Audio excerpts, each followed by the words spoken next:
Sebelumnya saya sudah pernah sampaikan di video sebelumnya, yaitu mengenai afirmasi dalam kaitannya kita untuk mengubah habit. Dan habit ini akan berdampak terhadap nasib kita.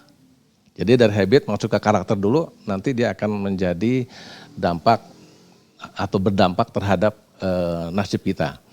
Sekarang saya akan bicara masalah afirmasi. Afirmasi ini adalah bentuk pengulangan kata-kata sesuai dengan yang kita inginkan, berulang-ulang begitu ya, sampai kita merasa mantap dengan kata-kata tadi, dan kemudian ini diulang minimal 21 hari atau 21 kali.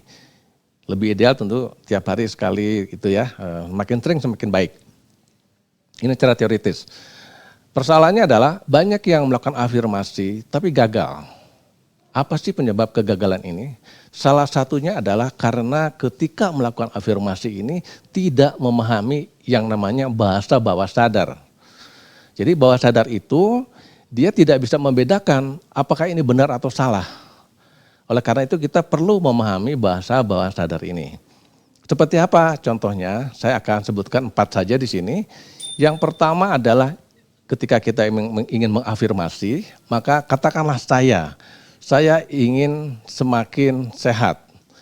Jangan katakan nama orang lain ya atau di luar diri kita. Saya, kata kuncinya adalah saya. Yang kedua, gunakanlah kata-kata positif. Jadi contohnya begini, kalau saya ingin sehat, saya akan mengatakan saya semakin sehat. Tapi jangan katakan saya tidak ingin sakit, maka yang akan terjadi adalah sakitnya itu. Karena tadi sekali lagi, bawah sadar tidak bisa membedakan ini benar atau salah. Kata akhirnya itu akan menjadi kunci yang masuk ke dalam bawah sadar kita. Makanya seringkali kita lihat ada kalimat ya, jangan tengok ke kanan, yang ada orang nengok ke kanan. Atau misalnya kita kepada anak-anak gitu ya, kamu jangan terlambat lagi, yang ada terlambat. Anda jangan korupsi, yang ada korupsi. Jadi yang dilihat adalah kalau kata-kata negatif dia akan menghasilkan ya kata akhirnya tadi itu. Oke. Yang berikutnya adalah intensitasnya. Jadi semakin sering kita ucapkan tentunya harus dengan penghayatan, jangan sambil nyetir mobil gitu ya. Nggak bisa afirmasi seperti itu, tapi Anda harus berada dalam kondisi tenang. Yang berikutnya adalah selain intensitasnya, kita harus menentukan waktunya. Jadi kita afirmasinya jangan seperti ini, saya akan menjadi orang sukses. Maka akan terjadi, akan terus gitu ya.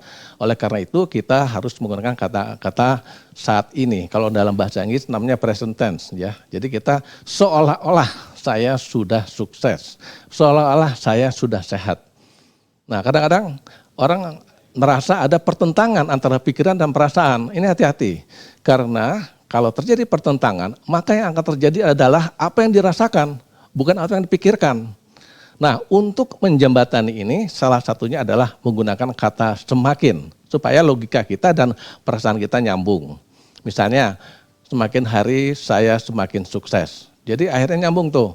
Karena kalau terjadi pertentangan antara pikiran dan perasaan, sekali lagi, maka yang terjadi adalah apa yang kita rasakan.